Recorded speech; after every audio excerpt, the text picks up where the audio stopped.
1803 पर्यंत होळकरी राज्य सोडले तर इंग्रजांनी जवळपास देश आपल्या नियंत्रणाखाली आणला होता. यशवंतरावांच्या अपेक्षेप्रमाणेच आता यशवंतरावांवर तहासाठी दबाव आणण्यास सुरुवात केली होती.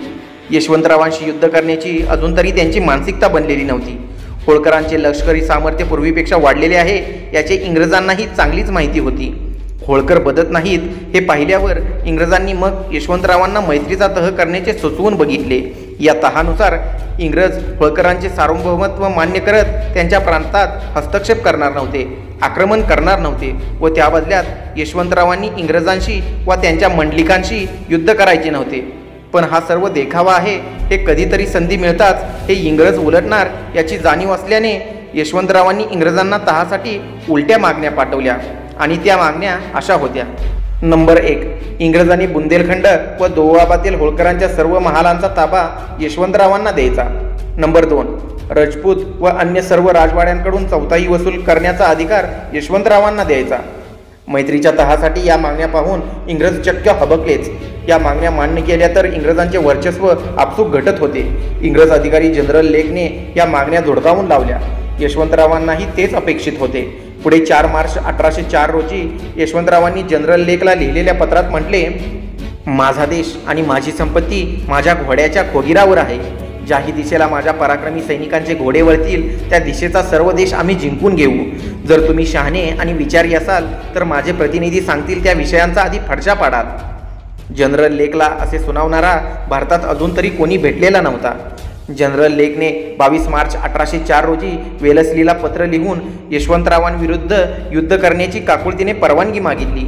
या पत्रात जनरल लेक काय म्हणतो हे वाचण्यासारखे आहे. हे पत्र यशवंतरावांच्या कट्टर शत्रूने लिहिलेले आहे, त्यामुळे त्यात त्याने स्वाभाविकपणे यशवंतरावांना शिव्यांची लाखोली वाहिलेली आहे. या पत्रातल्या शत्रूंच्या शिव्या या पारितोषिकाप्रमाणेच घ्यायला पाहिजेत. या पत्रात लेख म्हणतो, जर होळकरला आत्ताच नष्ट केले नाही तर पावसाळ्यानंतर तो कमालीचा उपद्रवी ठरेल. या राक्षसाने मला जेवढे अस्वस्थ केले आहे तसे कधीही कोणी केले नसेल. हा माणूस इंग्रजांचा सर्वात घातक शत्रू आहे, यात शंका बाळगू नये. अशा दरोडेखोराचे कौतुक करताना मला संकोच वाटतो आहे. तो स्वतः माझ्यावर चालून येणार नाही, पण असेच दडपण वाढत राहील आणि जर मी त्याच्यावर चालून गेलो तर तो हुलकावण्यात येत सरळ आपल्याच प्रदेशात घुसून वाटेत आडवे येईल, ते उद्ध्वस्त करत पुढे जाईल. यशवंतरावांची केवढी दास्ती इंग्रजांना होती हे या पत्रावरून लक्षात येते.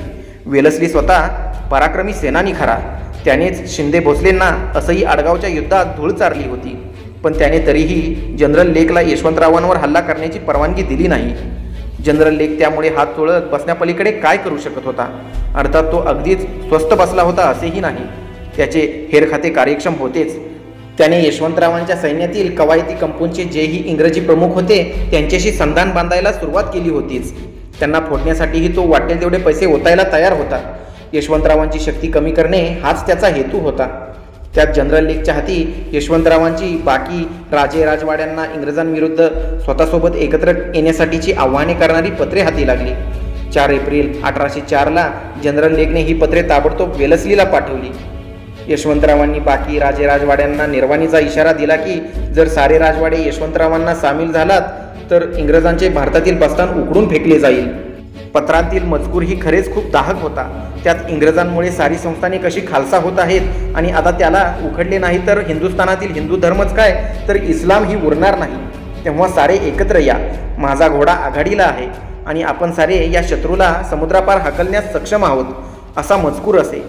ही पत्रे वाचून आता वेलस्लेचाही नाईलाज झाला. होळकरांशी युद्ध म्हणजे पराकोटीची हानी हे सूत्र त्याला माहीत होते. पण बाकी गप्प असलेले राजवाडे होळकरांच्या आव्हानाला प्रतिसाद देऊन स्वातंत्र्याच्या लालसेने त्याला सामील झाले तर निर्माण होणारा धोका फारच मोठा होता. तो धोका पत्करण्याची वेलस्लीची तयारी नव्हती. त्यामुळे त्याने जनरल लेकला यशवंतरावांवर शिस्तबद्ध चढाई करण्याची परवानगी दिली. 16 एप्रिल 1804 रोजी वेलस्लीने यशवंतराव होळकरांविरुद्ध युद्ध घोषित केले, पण सुरुवात यशवंतरावांनी केली. होळकर तयारीतच होते. ते किंबहुना या क्षणाची वाटच पाहत होते. बुंदेलखंडात कुचजवळ कर्नल फोसेटचा 8000 सैन्याचा तळ होता. आमिर खान त्याच परिसरात होता. युद्ध त्यांनी घोषित केले असले तरी पहिला आघात यशवंतरावांनीच केला. त्यांनी फोसेटच्या तळावर हल्ला करण्याचा निर्णय घेतला. आपल्यासोबत आमिर खान व 5000 पेंडारी घेऊन त्यांनी फोसेटच्या तळावर अचानक धाड घातली आणि त्याच्या जवळपास 2 बटालियनची भीषण कत्तल केली. फोसेट घाबरून जो पळत सुटला तो बेटवालाच जाऊन पोहोचला. त्याच्या अनेक तोफा आणि युद्धसामग्री या युद्धात यशवंतरावांच्या हाती लागली. ही लढाई 22 मे 1804 रोजी झाली. ही तर फक्त सलामी होती. इंग्रजांचे बलाढ्य लष्कर असेच पळत सुटणार होते. इंग्रजांचे सुरुवातीलाच नाक कापले गेलेले होते. दरम्यान शिंदे भोसलेंचा पराभव हा मुख्यत्वे घरबैद्यांमुळे झाला आहे, तसे आपले होऊ नये यासाठी यशवंतराव दक्ष होतेच. त्यांच्या पदरी अनेक इंग्रजी सेनानी होते. त्यापैकी काही जनरल लेकला सामील आहेत अशी शंका त्यांना आली. नंतर तसे प्रत्यक्ष पुरावे मिळाल्यानंतर त्यांनी तडकाफडकी दोषी व संशयितांना अटक केली.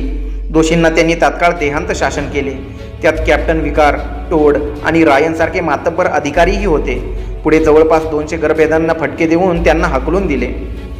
इंग्रजांनी आपले सर्व सामर्थ्य या युद्धात पणाला लावायचे ठरवले होते. फोसेटच्या पराभवामुळे तर त्यांच्या गांभीर्यात अधिकच भर पडली होती. इंग्रजांचे भारतातील भवितव्य ठरवणारे हे युद्ध होते. त्यानुसार देशभरातून त्यांच्या सेना एकत्र होण्यासाठी होळकरी राज्याकडे वाटचाल करू लागल्या. जनरल जेजार्ड ले उत्तरेकडून निघाला, तर वेलस्ली दक्षिणेकडून, कर्नल मरे गुजरातीकडून निघाला, तर कर्नल मोन्सन जयपूरकडून. यशवंतरावांचे इंग्रजी सैन्याच्या हालचालीवर पूर्ण लक्ष होते. प्रसंग तसा बाका होता. इंग्रजांच्या बाजूने देशातील सारे राजवाडे होते. आधुनिक सैन्य व तोफांची रेलचेल होती. तर यशवंतराव पूर्ण एकाकी स्वबळावर या परकीय साम्राज्यवाद्यांशी झुंज द्यायला एकटे उभे ठाकलेले होते. ते तयारीत होते. गरुड जसा भक्ष्यावर झडप घालायला घात लावून बसलेला असतो, तसे तेही इंग्रजांवर आघात करायला सज्ज होते. मोन्सनची बलाढ्य फौज जयपूरवरून निघाली होती. येताना त्याने होळकरांचा टोंक आणि रामपुरा हा विभाग जिंकून घेतला. विभक्षित ठिकाणी त्याच्या व मरेच्या फौजेची गाठ पडणार होती. सर्व फौजा एकत्र येताच यशवंतरावांवर हल्ला करायची त्यांची योजना होती. पण ती योजना यशस्वी होऊ देतील ते यशवंतराव कसले. यशवंतरावांनी ते एकत्र येण्याआधीच मोन्सनला तोंड दाखवले आणि किरकोळ चकमक केली आणि सरळ माघार घेतली. मोन्सनला वाटले यशवंतराव घाबरला. त्याने यशवंतरावांचा पाठलाग सुरू केला. वाटेत अधूनमधून यशवंतराव त्याच्याशी किरकोळ चकमक करीत व पुन्हा पळत सुटत. मोन्सनने मुकंदरा घाटही ओलांडला. यशवंतराव सामोरे न येता त्याला पाठ दाखवत आपल्या प्रदेशातच घुसत राहिले. मोन्सनला आपण या नादात सापड्यात अडकत आहोत याचे भानच आले नाही. त्याला वाटले की यशवंतराव घाबरून पळत आहेत. मुकुंदऱ्यापासून 50 मैलावर असलेला हिंगलेशगडही त्याने जिंकून घेतला. होळकरांनी तेथेही कसलाही प्रतिकार केला नाही. येथे एक वेगळीच गंमत झाली. ज्या दिशेने यशवंतराव चालले होते नेमक्या त्याच दिशेला मरेचा तळ होता. त्यामुळे मरेला वाटले की यशवंतराव आपल्यावरच चालून येत आहेत. मरे व मोन्सूनमधील दळणवळण यशवंतरावांनी पार तोडून टाकले होते. त्यामुळे मोन्सन यशवंतरावांच्या पाठीशी आहे हे त्याला समजलेच नाही. मरे अद्याप एकट्याने युद्ध करण्याच्या तयारीत नव्हता. तो अजून माघारी सरकत गेला. या पाठलागाच्या नादात मोन्सूनजवळ आता फार तर 2 दिवस पुरेल एवढा शिदा होता. आता तो यशवंतरावांच्या प्रदेशात होता. येथे शिदा मिळायची मारामार व्हायला लागली. आता युद्धाशिवाय व मागं हटण्याशिवाय त्याच्याजवळ पर्याय उरला नाही.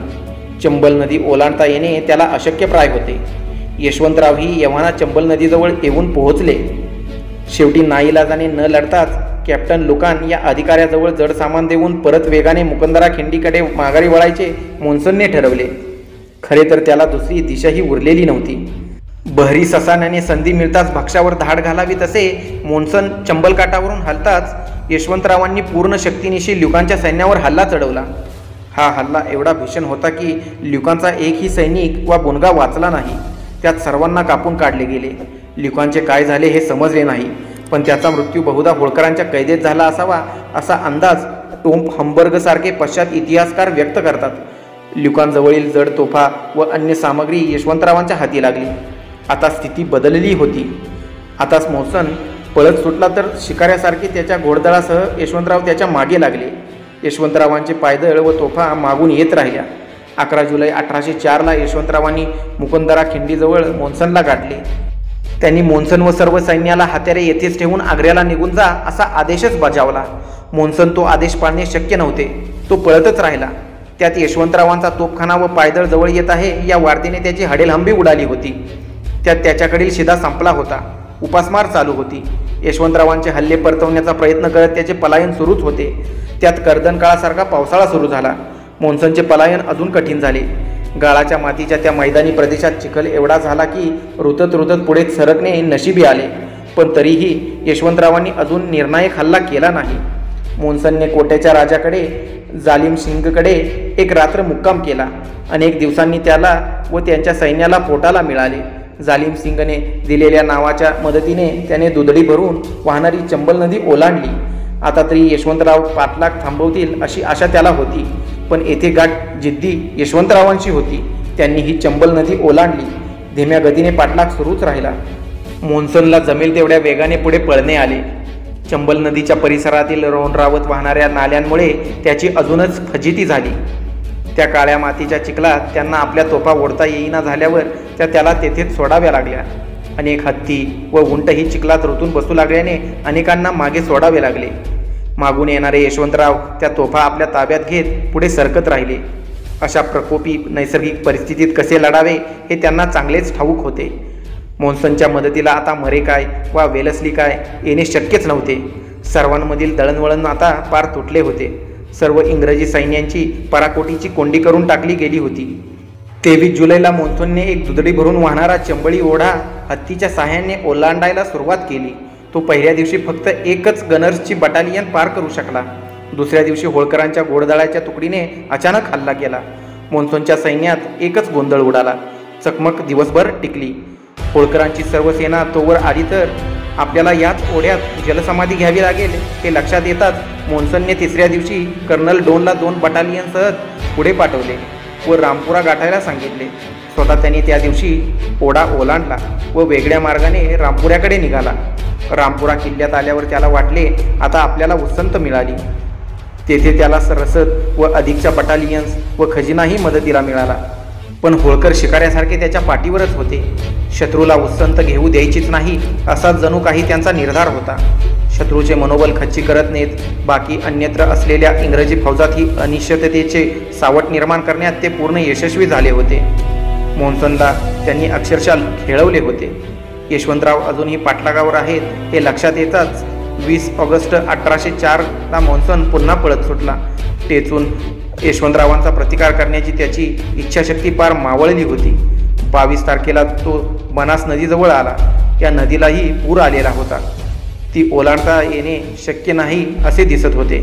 तरीही त्याने काही बटालियन्स व जड सामान स्थानिक नाविकांच्या मदतीने नदी पार करण्यात यश मिळवले. तोवर 24 तारखेला यशवंतराव तेथे येऊन धडकले. निम्म्यापेक्षा अधिक सैन्य नदीपार झाले असल्याने त्यांच्या मदतीचीही शक्यता उरलेली नव्हती. मागे रोनरावती नदी व समोर दोन्ही बाजूंनी होळकरांच्या सैन्याचा घेराव झाला. यशवंतरावांनी घोडेस्वारांना पायउतार होण्याची आज्ञा दिली. यानंतर धमशान युद्ध झाले. अलीकडील तीरावरील मोन्सनचे सर्व सैन्य ठार झाले.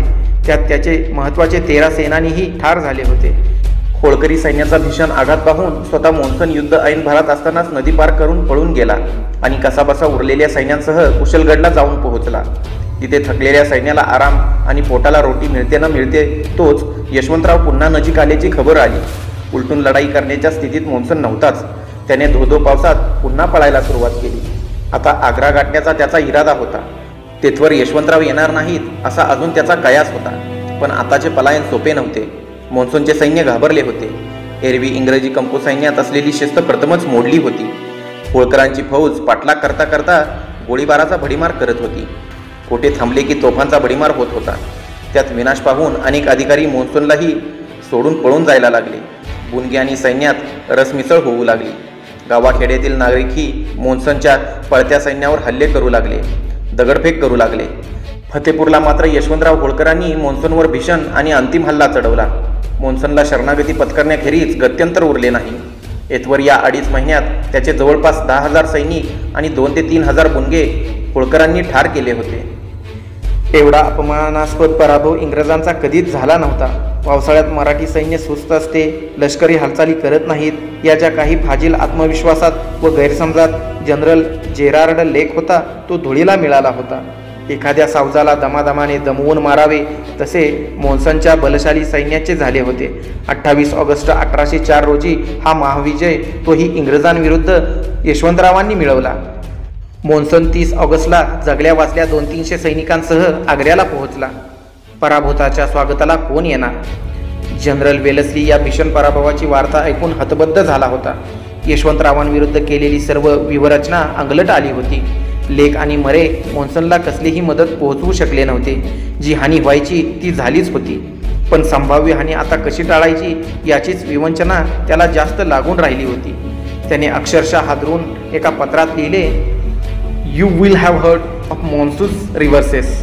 I tremble for the political consequences of this events." मॉन्सूनच्या पराभवाचे राजकीय परिणाम काय होतील या विचारानेच मला थरकाप सुटला आहे. पराभव माहीत नसलेल्या इंग्रजी सैन्याचे मनोधैर्य तर खचलेच, पण त्याचे पडसाद इंग्लंडमध्येही उमटले. वेलस्लीची गच्छंती अटळ झाली.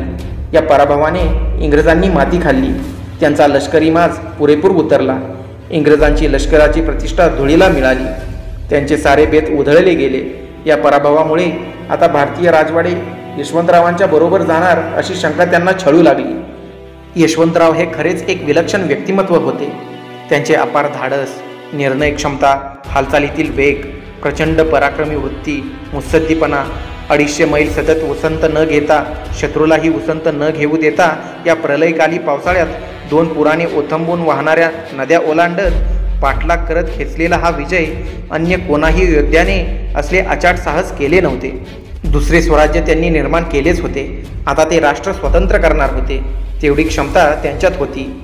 इंग्रजांचा राष्ट्राला असलेला धोका त्यांनी नुसता ओळखला नव्हता, तो धोका दूर करण्यासाठी त्यांनी कंबर कसली होती. भारत मातेचा खरा महान सुपुत्र अशीच इतिहासाने येथून पुढे त्यांची नोंद घ्यावी एवढे अचाट आणि लोकविलक्षण आणि अद्वितीय असे त्यांचे कर्तृत्व आहे. यात कोणीही शंका बाळगण्याचे कारण नाही. कट्टर शत्रूनेही तारीफ करावी असा हा अशक्यप्राय विजय. जागतिक युद्ध इतिहासातील नोंदवले गेलेले हे युद्ध आणि आम्हा पामरांना काहीच माहीत नसावे हे दुर्दैवच नव्हे काय. महाराजा यशवंतराव होळकर या महान राजाला कोटी कोटी प्रणाम. लेखक संजय सोनवणी.